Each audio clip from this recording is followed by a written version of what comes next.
Hello students. तो चलिए आज इस वीडियो लेक्चर में हम पढ़ते हैं कोलबेज रिएक्शन के बारे में। क्या होती है कोलबेज रिएक्शन? तो पहले स्टूडेंट्स मैं आपको बताता हूं कि डायरेक्टली कैसे लिखी जाएगी Kolbe's reaction exam point of view से, और फिर हम बात करेंगे इसके मैकेनिज्म के बारे में। Let's proceed.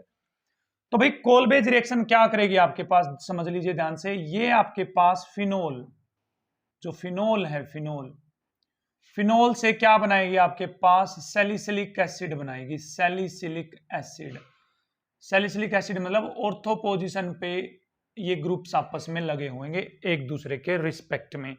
This is salicylic acid, this is phenol. तो फिनोल से क्या बनाएगी हमारे पास? ये सैलिसिलिक एसिड बनाएगी। कौन? कोलबेज रिएक्शन। अब बात कर लेते हैं कि डायरेक्ट रिएक्शन का जो प्रोसीजर है वो कैसे लिखा जाएगा डायरेक्ट। तो देखिए डायरेक्टली समझने के लिए आपको क्या करना पड़ेगा? आपके पास है फिनोल, ठीक, फिनोल। फिनोल से आप बना दीजिए एक बार सोडियम फिनोक्साइड। बच्चे क्या बना दीजिए? सोडियम फिनोक्साइड बना दीजिए। ये आपको पता ही है, एक्टिव मेटल डाल दो या इसमें NaOH डाल दो, तो एक्टिव मेटल के साथ रिएक्ट करके ये बन जाएगा सोडियम फिनोक्साइड।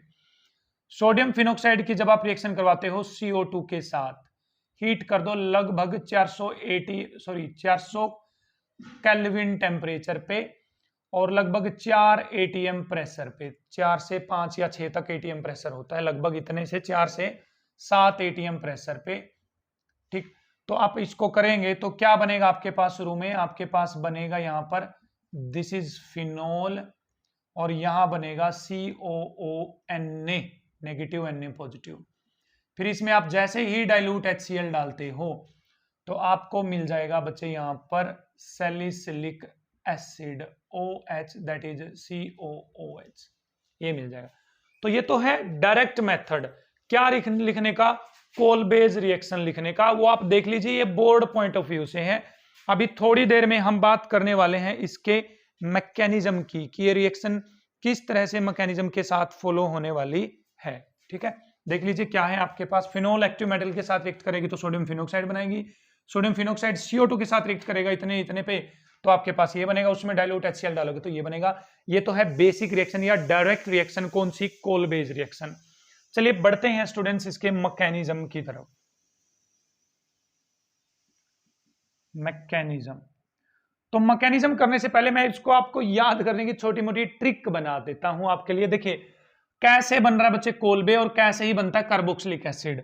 कैसे कोलबे, कैसे कार्बोक्सिलिक एसिड। तो इसका मतलब इसमें कार्बोक्सिलिक एसिड बनेगा, समझ गए हैं। दूसरा, इस कोल को पकड़ लो, कोल फिनोल, कोल फिनोल, ऐसी साउंड नहीं आ रही, मैच नहीं हो रही। कोल फिनोल, कोल फिनोल, इसका मतलब फिनोल से क्या मतलब कार्बोक्सिलिक एसिड बनाओगे आप। इसमें क्या बनाओगे? Carboxylic acid. अब एक छोटा सा सवाल ये भी पैदा होता है कि सर यहां पर ऑर्थो पोजीशन पे ही क्यों COH ग्रुप लगता है? जैसे हमने पीछे रीमर टीमन रिएक्शन में भी देखा था कि ऑर्थो पोजीशन पे ही CHO लगा था, ठीक है। तो इसके पीछे का रीजन है बच्चे इंट्रामोलिकुलर हाइड्रोजन बॉन्डिंग। देखो C डबल बॉन्ड OH, ठीक है, CHO और ऑर्थो पे OH लगाओ, तो यहां पर देखिए इंट्रामोलिकुलर हाइड्रोजन बॉन्डिंग हो रही है, नहीं हो रही है। इसके कारण ऑर्थो आइसोमर स्टेबल हो जाता है as compare to para isomer. समझ गए हैं? चलिए बढ़ते हैं इसके मैकेनिज्म की तरफ। तो यहां से भाई मैकेनिज्म स्टार्ट होगा इसका, यहां से डायरेक्ट। तो आपके पास है सोडियम फिनोक्साइड, ये बेंजीन है बच्चे आपके पास, ठीक। मैं इस डबल बॉन्ड को फिर से इस साइड में लगा देता हूं। यहां पर है O नेगेटिव, Na पॉजिटिव। तो देखिए होगा कि एक्चुअल में ये नेगेटिव चार्ज आएगा यहां पर और ये नेगेटिव चार्ज चला जाएगा यहां पर। रेजोनेंस होगी या नहीं होगी? बिल्कुल होगी। तो देखिए क्या हो जाएगा इसके मैकेनिज्म में अगले स्टेप में, double bond as it is, double bond as it is, यहां आ जाएगा नेगेटिव चार्ज और यहां पर बन जाएगा बच्चे double bond O। Got it?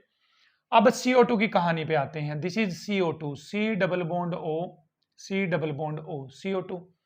अब CO2 पे कार्बन पे positive charge, delta positive charge है क्योंकि ऑक्सीजन इलेक्ट्रॉन रिलीज खींच रही है, तो ये नेगेटिव चार्ज इस पे अटैक करेगा और ये बॉन्ड शिफ्ट हो जाएगा इसकी तरफ, ठीक है।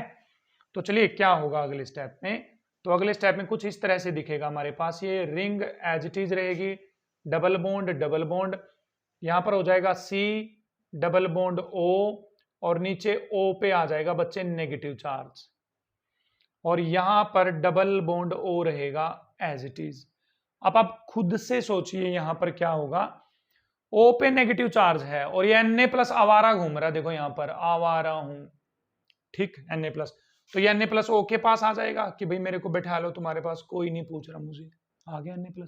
अब बोलिए यहां पर हाइड्रोजन भी तो है बच्चे, यहां पर हाइड्रोजन तो अटैच होगी, यहां पर भी है, यहां पर भी जो मैंने आपको नहीं दिखाई है, तो ये है बच्चे हाइड्रोजन कुछ इस तरह से, यहां पर हाइड्रोजन, ठीक है। ऊपर की तरफ दिखाता हूं मैं ताकि आपको क्लियरली इसका मैकेनिज्म अच्छे से दिखे।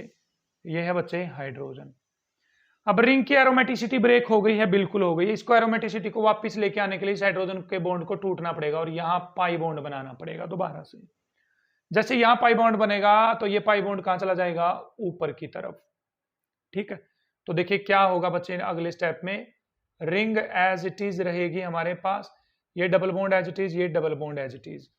यहां हो गया है CO, देखो COONA, ONA, ठीक है, बोलिए यही है ना, COONA, COONA। यहां पर क्या आ गया है, डबल बॉन्ड, और इस पे आ गया है नेगेटिव चार्ज, नेगेटिव, और यहां से H+ क्या हो जाएगी बच्चे, रिलीज हो जाएगी, H+ निकलेगी।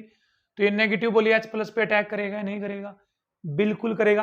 तो मैं डायरेक्ट लिख दूं यहीं पे OH को लगाकर, इस OH को मैं सीधा लिख देता हूं यहां पर, आप समझ जाना ये H यहां क्यों लिखी है मैंने। फिर भाई इस Na को हटाकर हमें तो यहां पर H लगानी पड़ेगी, तो किसको बुला लो, डाइल्यूट HCl को। तो ये जो H है यहां से NaCl रिलीज करवा देगी और ये H खुद यहां बैठ जाएगी। तो फाइनली आपके पास क्या मिल जाएगा आपको, देखिए रिंग एज इट इज, यहां पर OH, यहां पर मिल जाएगा COOH मिल जाएगा, ठीक है। फिर से ये COH यहां पर मिलने का कारण है इंट्रामोलिकुलर हाइड्रोजन बॉन्डिंग होने के कारण ये वाला आइसोमर स्टेबल होगा, ऑर्थो आइसोमर। तो इस तरह से हमारे पास यहां पर आपको क्या मिलेगा, सैलिसिलिक एसिड मिलेगा। किससे मिलेगा बच्चे, आपके पास फिनोल से मिलने वाला है। ये मैंने बोर्ड पॉइंट ऑफ व्यू से रिएक्शन लिखी हुई है यहां पर, जैसे बोर्ड में आ जाए तो आप सीधा ये रिएक्शन लिख देंगे। ये नीचे इसका मैकेनिज्म डिफाइन किया है कि किस तरह से मैकेनिज्म यहां पर बनने वाला है और किस तरह से CO2 के साथ ये ऑर्थो आइसोमर बनेगा, पैरा क्यों नहीं बनेगा। तो ये है हमारे पास कोलबेज रिएक्शन, और इसी रिएक्शन के साथ आज हमने पूरी कर ली है chemical properties of phenol. I hope आपको बहुत अच्छे से क्लियर है सारी चीजें। पहली बार जटेंड क्लासेस को विजिट कर रहे हो तो भाई मैं बता दूं आपको, जटेंड क्लासेस पे केमिस्ट्री की सारी वीडियोज हम अपलोड करने जा रहे हैं, बहुत सारी वीडियोज अपलोड भी कर दी हैं। तो आप यदि 12th क्लास में पढ़ते हैं तो जरूर विजिट करें रेगुलरली जटेंड क्लासेस को, ताकि आपको केमिस्ट्री से लेकर कोई भी प्रॉब्लम है तो उसका सल्यूशन अच्छी तरह से मिल सके। ऐसी ही और अमेजिंग वीडियोस के लिए बने रहें मेरे साथ जटेंड क्लासेस पे। Thank you.